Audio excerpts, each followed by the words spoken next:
Limp Bizkit got me into extreme metal. Hey everyone, Mike here with Extreme Metal Magazine. Welcome back to another video. And now, you're probably going to receive some flack from this. A real metal person, a real death metal person, a real grindcore, a real thrash metal person does not listen to Limp Bizkit. I admit that. I'm not embarrassed to say that, it's not necessarily Limp Bizkit that necessarily got me onto this track, but it's definitely one of the bands and one of the bands that I was fixated on in the late 90s. I'm not embarrassed to admit that. I loved Limp Bizkit back then. I still like them. I realize that they're nothing what they were, but let's give them some praise. They sold 40 million records, okay? 40 million records. The bands that I listen to, with the exception of Metallica, have not sold 40 million records. I do not believe Slayer has sold 40 million records. Those are insane numbers. Death, Chuck Schuldiner, they're in the 2 million range. Sodom, they're in the 2 million range. 40 million records. Let's give Limp Bizkit some credit. But nonetheless, this video really is about what led you into extreme metal. I'd really be curious to hear what your journey was into this genre, because let's face it, extreme metal is not for everybody. It can be extremely off-putting.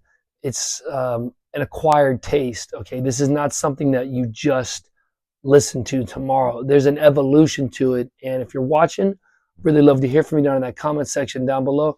Love to hear from you, your journey into this genre. Now, my journey, if I can pinpoint it correctly, began in October of 1997. A very important event happened to me. Now, prior to that, I listened to rap.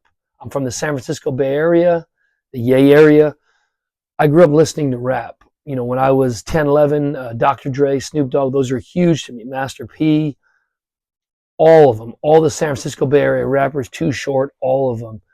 E40, they were really instrumental in me and basketball. I was a big hooper. Basketball was my life, and therefore rap was my life.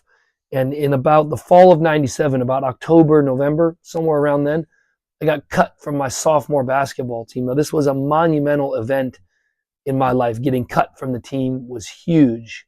I remember crying, going back home, shooting baskets in the rain. That was almost 28 years ago. Hard to imagine.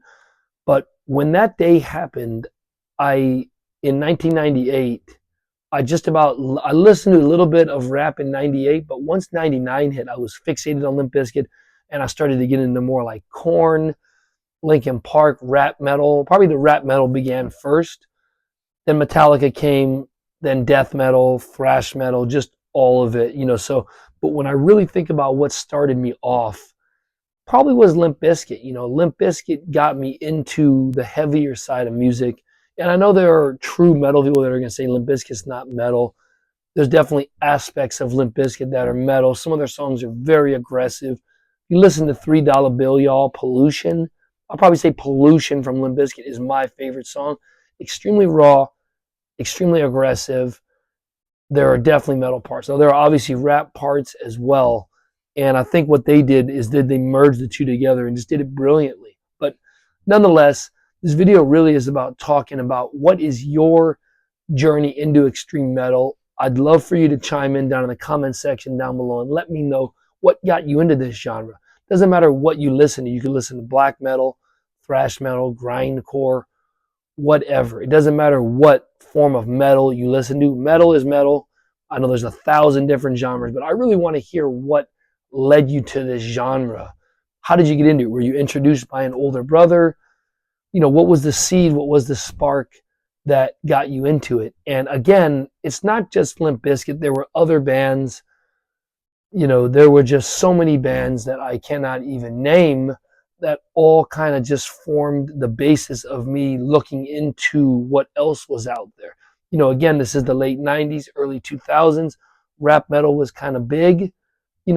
System of a Down was another big one, another big monumental band that led to the formation of me just being into extreme metal. And now, sometimes I go back to listen to bands like Limp Bizkit, and I'll go back to listen to System of a Down. I'm like, wow, they're really good. They were great for their time.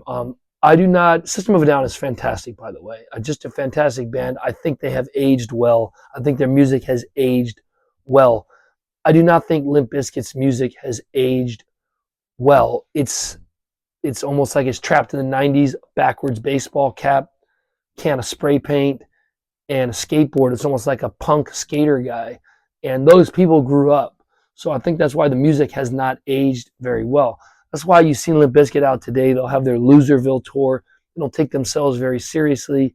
And even preparing for this video and looking up some of their, again, 40 million records sold, but in looking at some of their record sales, Gold Cobra that came out in 2011, which was another little time that kind of got me back in Limp Bizkit for a little bit.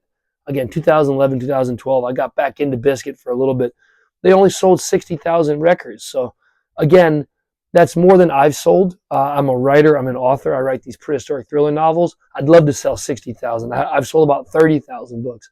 I've not sold 60,000, but again, 60,000 units is not that much when we're comparing it to 40 million records. So Limp Bizkit has seen its day. They're kind of in the twilight of their career.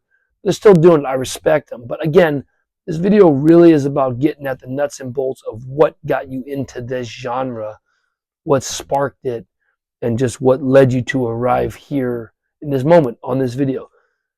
Love to hear your thoughts in the comment section down below. Appreciate the support. And as always, stay metal.